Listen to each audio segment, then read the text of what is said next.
Imagine praticar um esporte sem precisar correr, suar ou até mesmo sair do quarto. Conheça mais sobre os esportes. Para dar play, o gênero não deveria importar. O preconceito contra a mulher é mais uma fase que deve ser ultrapassada. Os jogos que ultrapassam as telas e saem do mundo virtual, alimentando um mercado que já é realidade no Brasil. E o importante é subir de nível, de jogador para treinador, do Brasil para o mundo. O programa de hoje é sobre os games online, os esportes. Fique conectado que a Interface começa agora.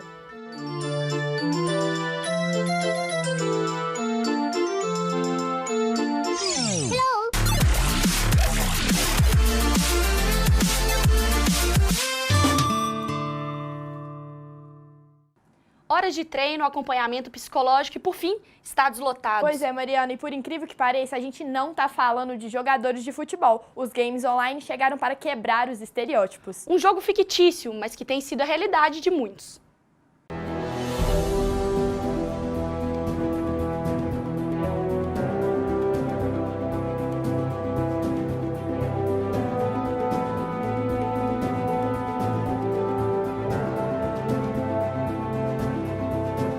Uma arena lotada que vibra do início ao fim. Não é basquete, não é vôlei, nem futsal. O esportes mostra sua força no Mineirinho.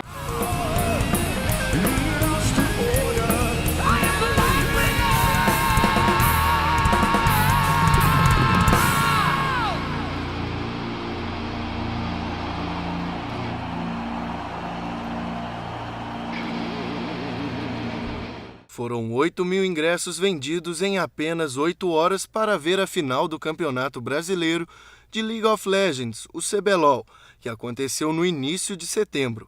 Fora da arena, mais de 2,5 milhões de pessoas acompanharam a disputa por outras plataformas. O League of Legends é o jogo mais popular do mundo, com mais de 100 milhões de adeptos. E o Brasil é o 6º país entre os que tem o maior número de jogadores. E se tem público, tem renda. A equipe vencedora do CBLOL colocou no bolso R$70 mil e conseguiu uma vaga no torneio mundial. Quem dominar o mundo do LoL pode levar para casa $1 milhão, o que corresponde a mais de R$3 milhões. Hoje, se a gente for pensar em outros esportes tradicionais, o esportes no Brasil, em questão de audiência, de alcance de público, tudo já é maior que o rugby, já é maior do que o basquete, acredito que é maior do que o vôlei. Para disputar campeonatos como esse, é preciso estar dentro de um time profissional que oferece uma casa para os jogadores treinarem durante várias horas por dia, como a Team One, que foi a equipe campeã no Mineirinho. A gente acorda 9 horas da manhã, tem o café da manhã e a gente tem uma reunião às 10, falando sobre o jogo, discutindo sobre pique, ban, draft. E aí vai de 10 às 11 e de 11 a 1 é um horário que a gente tem para poder ir para academia ou ficar jogando solo queue, que é fila ranqueada. E no caso eu vou para academia esse horário e aí quando eu volto eu almoço e o treino é de 1 às 8 da noite. E aí de 1 às 8 a gente joga. Terminou o treino, a gente discute mais um pouco até as 9 horas, a gente janta e depois continua jogando fila ranqueada até umas 11 da noite, meia-noite. Bom, a rotina de treino deles é bem intensa, principalmente quando você vai avançando as etapas do campeonato, você sente a necessidade de reforçar isso. Então, eles geralmente treinam de 6 às vezes 10 horas por dia, dependendo muito da época. Hoje a casa tem uma área de treinamento para os atletas, uma área de refeição, tem uma pequena área de lazer com churrasqueira e tudo. Eles têm uma suíte da equipe de LoL, que eles ficam lá. E aí nós temos uma colaboradora que ela lava, passa e cozinha para eles de segunda a sábado. E para deixar a cabeça dos jogadores no devido lugar, a equipe conta com o apoio de um psicólogo, que também é jogador do game. E aí a compreensão fica mais fácil. Quando você vai trabalhar com esporte, é muito importante que você entenda o que está acontecendo, quais são as gírias, quais são os padrões, por que os atletas passam. Atletas? Isso mesmo! O que parecia brincadeira já movimenta quase $700 milhões por ano no mercado. Um avanço que pode levar o eSports a ser reconhecido como modalidade olímpica já em 2024 em Paris. O alcance do jogo é muito grande, né? Todo mundo quer assistir o jogo, essa turma mais nova, e eles são o público do futuro. Como eles são o público do futuro, se as Olimpíadas e os grandes campeonatos não se adaptarem, eles não terão público. Se não tiver público, eles não atraem dinheiro. Não atraem dinheiro, não tem competição. Uma paixão eletrônica que ganha cada vez mais adeptos. Só o tempo vai dizer, mas o eSports parece ter vindo para ficar. A T1 do circuito desafiante para o mundo, eles são T1, campeões brasileiros de League of Legends 2017. As mulheres estão ganhando cada vez mais espaço na sociedade, e isso não poderia ser diferente no mundo dos games. Pois é, Alexa. Em um mundo predominantemente masculino, a entrevistada de hoje se destaca por ser líder. Seja muito bem-vinda, Luísa. Obrigada, prazer. Então, Luísa, a gente sabe que você tem um projeto na UFMG de games. Conta pra gente um pouquinho sobre ele. Então, o projeto, né, a gente começou com uma organização nossa, minha, no caso, que é a UFMG Esportes. No caso, há muitos anos atrás, eu já fazia campeonatos internos na UFMG de jogos, no caso LoL, e daí isso foi evoluindo. Hoje em dia, a gente já tem, né, uma organização, eu e mais algumas pessoas, a gente controla times de algumas modalidades, como LoL, agora CS, Hearthstone, FIFA, então a gente está crescendo cada vez mais nesse lado organizacional. Legal. E como que isso tudo começou? Como que você se envolveu com os esportes e começou a jogar? Ah, sim. Há muitos anos atrás, eu tive um blog feminino de jogos, e ele foi até famoso na época. E daí, uma menina que estava postando, né, ela é jornalista também, ela estava postando sobre LoL, e daí eu lia, eu estava revisando, né, o texto dela, eu li assim e falei, pera, que jogo legal, deixa eu experimentar. E isso em 2012. E daí eu comecei a jogar e não parei desde então. Ai, que legal. Muito legal. E como que é a adesão das mulheres nesse seu projeto? Você acha que tem muita menina participando ou ainda é complicado? Olha, ainda é difícil. São poucas mulheres que me procuram para fazer parte, seja do time, das seleções, né, da seleção que a gente cria e tal. Mas há pouca adesão. Hoje em dia sou eu controlando, né, assim, a presidente, né, da organização, e tenho uma ajudante lá, né, que ela tem me ajudado bem, e é uma mulher também.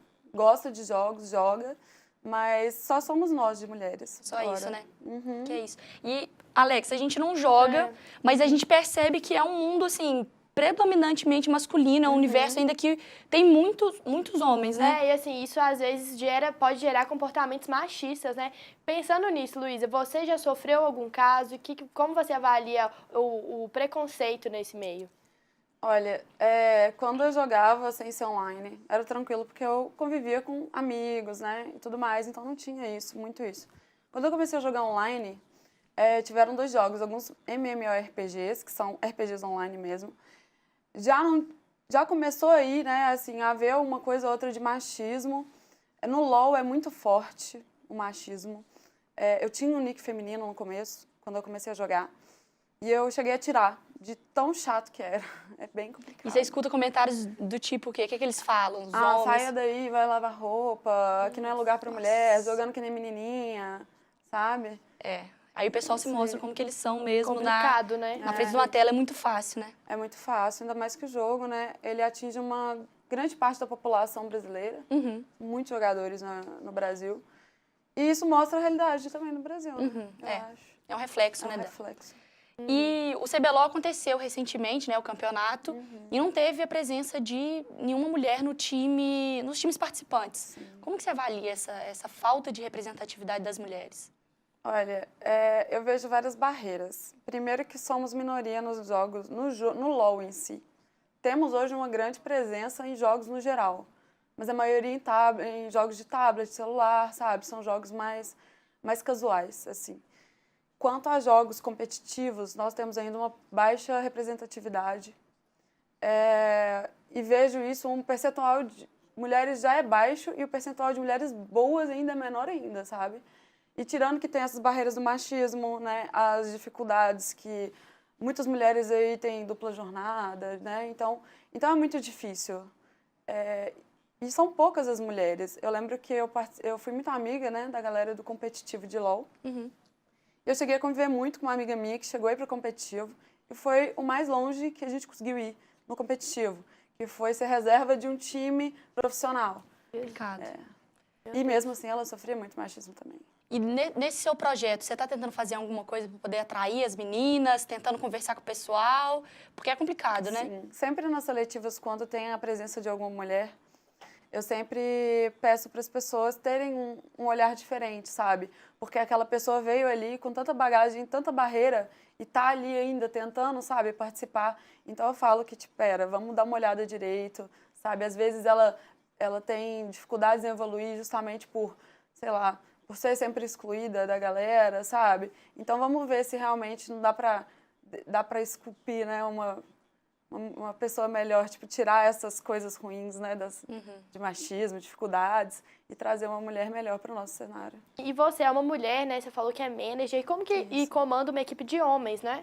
Como que é isso? Como que eles se enxergam? Como que é a relação entre vocês? Eles, no mundo deles, assim, no mundo tão masculino, como que é você ali nesse Ser meio? líder, né? É difícil, assim.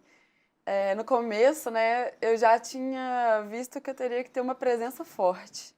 E desde então, eu segui forte, sabe? Eu não deixo decisão passar por cima. Eu sempre tenho uma postura, assim, de líder, sabe? De falar, isso vai ser isso e pronto, sabe? Você tá fazendo coisa errada. Então, eu sempre tive uma presença ali forte, impondo, né, tudo que precisa, realmente, senão não anda. E eles me respeitam muito, principalmente porque eu sou amiga deles também. Antes de tudo, eu fui amiga deles, então tenho um respeito à parte. Isso é importante, né? Luísa, pra gente encerrar, a última pergunta. Qual que é o jogo que tá em crescente, assim, depois do LoL, que você tá percebendo? Olha, depende. Em grupo é CS também, CSGO. Individual, tô vendo muito Hearthstone crescendo junto com FIFA, né, que são as duas modalidades mais visadas dos campeonatos nacionais. Então tá, legal. É isso. Então, muito obrigada pela sua presença. Obrigada, Luísa. Foi ótimo conversar com você. Que bom. Então, pessoal, fique conectado que o Interface volta já.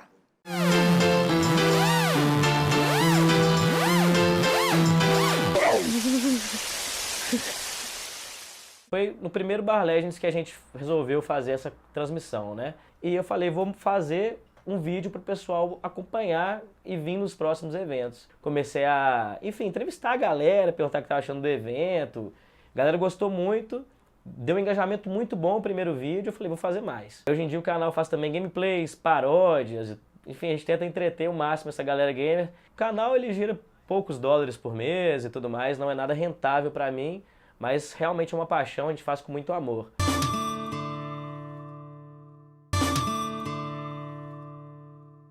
Os cliques do mouse agora abrem janelas para um novo mercado. Além de jogar em grupo, a nova moda é se reunir com os amigos para assistir as partidas. Alexa, e não é para assistir bola na rede, não. A competição agora envolve atacar o território inimigo e conquistar a torre. E tudo isso torna-se mais prazeroso com a combinação de gastronomia e amizade. É o lúdico dos games como atrativos de novos estabelecimentos. A febre dos jogos online tem deixado os jovens vidrados nas telas. E para alguns deles, a paixão pelos esportes tornou-se o alicerce da construção de um mercado promissor em BH. Eu e meus sócios, a gente sempre foi entusiasmado com videogame, sempre gostamos de jogar. E esse primo meu, né, um dia ele perguntou assim, você não tem vontade de abrir um bar de esportes? Eu estava querendo um dia assistir a final do Dota, não tinha ninguém, então não tinha um lugar para assistir em Belo Horizonte. Ele falou assim, eu devia abrir um bar disso. E a gente vai encaixar bem com a nossa ideia de que é fazer um bar cheio de televisões, com um telão bacana, transmitindo aí dezenas, assim, mais de 10 streamings diferentes simultaneamente. Inicialmente a gente sempre foi apaixonado por esportes, eu e meu sócio sempre jogamos esportes online, né? Então Dota e outros que já aconteceram desde a infância, e a gente sempre foi apaixonado por isso. E recentemente a gente viu essa demanda muito grande pelos esportes, por esse mercado que tem crescido muito, com alguns indicadores bravos, que é, por exemplo, a Sport TV e a ESPN já transmitindo isso frequentemente, a notícia que saiu de que nas Olimpíadas já vai ter esse esporte acontecendo, as grandes premiações de Dota, milionárias de 25 milhões de dólares, e isso tudo motivou a gente. Os bares têm a proposta de oferecer um ambiente acolhedor para os fãs dos esportes e assim integrar a comunidade gamer da cidade. Com tantas opções, vai ser difícil não zerar o bolso. A gente está querendo fazer uma casa de eventos, com muitas atividades, dependendo do que o pessoal gosta, mas desde torneios amadores até torneios maiores, mas também colocar um Just Dance para a gente poder fazer a versão karaokê, né, do gamer, fazer quiz temático também foi uma ideia, uma vontade que a gente tem de fazer aqui. O nosso foco, o produto principal, vai ser a arena, onde a gente vai sediar grandes campeonatos, como eu disse, com narrador, comentarista, uma decoração toda própria para games. Secundariamente, a gente vai ter a nossa hamburgueria, que vai estar num ambiente de transmissão, onde qualquer amigo que queira assistir a partida possa vir, e ele vem aqui confortavelmente comer um hambúrguer, assistir um amigo, ou um espaço de confraternização. Mas o sucesso desse mercado depende de um público, de pessoas que se reúnam para compartilhar o gosto pelos jogos. E se engana quem pensa que os vínculos criados no mundo virtual não são verdadeiros. Minha vida sempre teve muitos jogos digitais presentes, assim, começava nos consoles, assim, mais antigos. Eu conheci pessoas que jogavam também e faziam parte desse meio dos jogos. E criando esse interesse em comum, a gente começou a querer participar mais das coisas que acontecem nos jogos juntos, entendeu? Tanto que seja campeonato, ou então só jogando mesmo. Quando foi começando a surgir mais jogos online, era um jeito mais fácil de você juntar amigos, né? Quando você, por exemplo, você estava em casa sem nada para fazer. E foi assim que eu comecei, quando a gente começou a jogar mais entre amigos mesmo. Nem existia cenário competitivo como existe hoje. E se os demais jovens da capital mineira pensarem como esses dois, o mercado dos esportes vai passar de fase e evoluir, como os gamers costumam dizer. Tem bares, essas coisas, lugares que a galera reúne, toma cerveja, come e assiste, se diverte vendo junto. O espaço favoreceria muito, até porque você sai de trás do computador ali, né? Você convive mais com as pessoas que têm interesses em comum com você. Então esses espaços são bons porque facilitaria essa interação.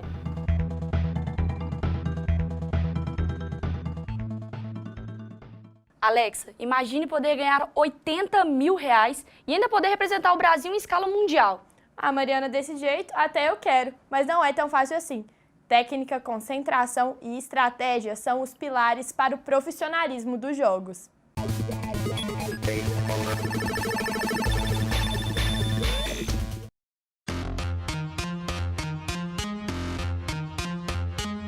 Olá pessoal, meu nome é Gabriel Lucas, mais conhecido como Mitch, sou treinador de esporte eletrônico, mais voltado para a área do League of Legends. Eu passei a viver o LoL profissionalmente mais ou menos em 2012, quando teve o primeiro servidor no Brasil. O pessoal da própria empresa, que é a Riot Games, veio para o Brasil, fez uma reunião, começou a falar sobre os projetos do jogo. Eu vi que tinha uma perspectiva do jogo mesmo. Você podia pensar em fazer uma coisa profissionalmente dentro do jogo, porque tinham pessoas investindo o tempo delas nisso. Pô, vou ganhar um dinheiro jogando, sabe? Além de... Eu tinha minha vida da faculdade e tal, mas eu queria também estar ganhando um bônus ali para estar jogando videogame, né? Eu decidi sair de jogador para poder virar técnico, a profissionalização começou a ser muito grande. Então eu estava perdendo um pouco das minhas características como um bom jogador, que é o reflexo, o próprio tempo, que eu não tinha tanto tempo para investir assim. E eu sou um cara muito bom com relação ao mental, então eu sempre tive uma perspectiva boa dentro dos jogos, assim, eu sempre soube ensinar bastante.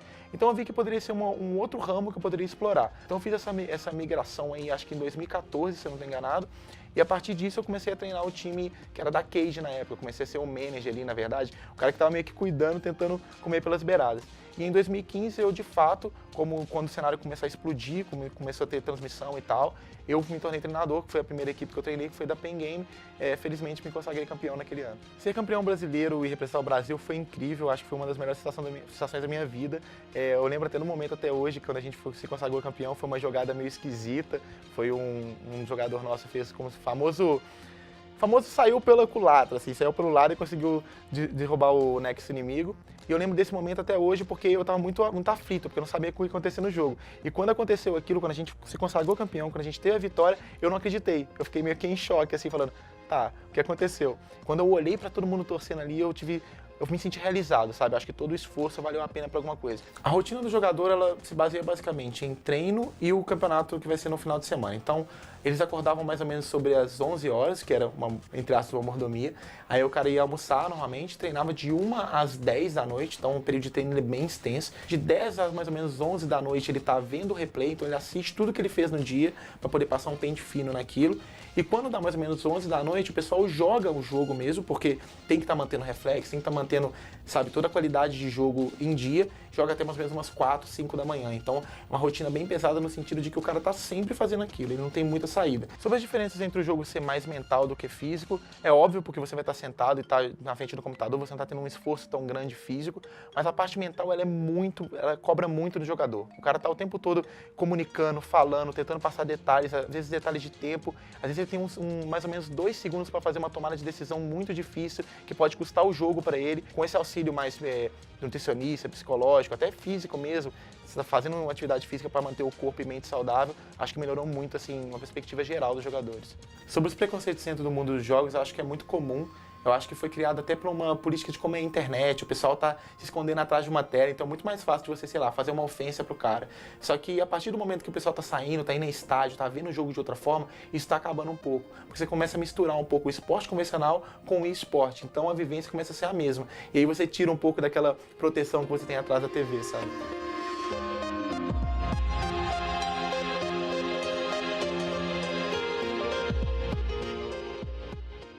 Da tela do computador para o tabuleiro. Em seus diversos formatos, os jogos promovem momentos de confraternização. Seja com o mouse ou com o pino, a diversão é garantida. Um programa alternativo para os amantes de RPG.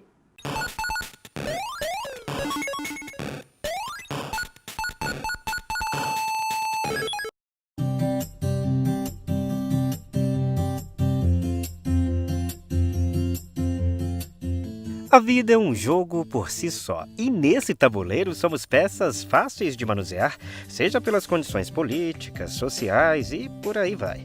E é por isso que às vezes é preciso inverter a ordem e assumir o papel de jogador, mas sem trapaças, que a intenção aqui é jogar na esportiva, como espírito libertador. Topa uma partidinha? Então bora pro Clube Nerd! Ainda não ouviu falar?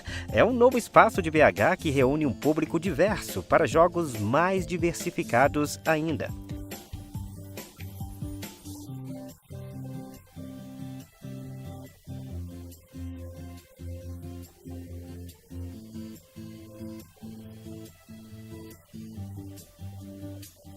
Pois é, o jogo por aqui é apenas uma desculpa para uma proposta muito maior.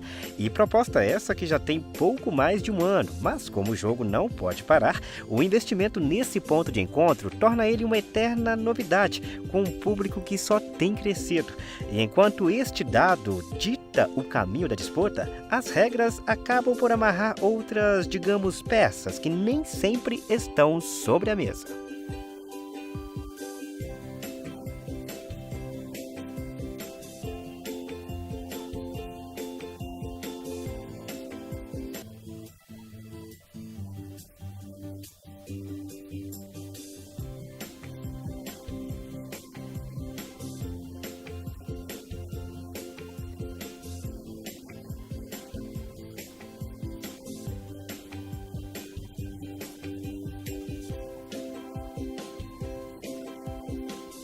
E se é para conhecer, interagir, então que seja num espaço tipo o quintal da nossa casa e com uma cozinha que não pode faltar. Afinal, para quem for ficar horas entre um jogo e outro, precisa abastecer o dono do cérebro que vai botar para quebrar a cabeça, inclusive. E já que lembramos de mentes brilhantes, empreender nesse universo nerd também exige um diferencial, uma espécie de jogo para inteligentes.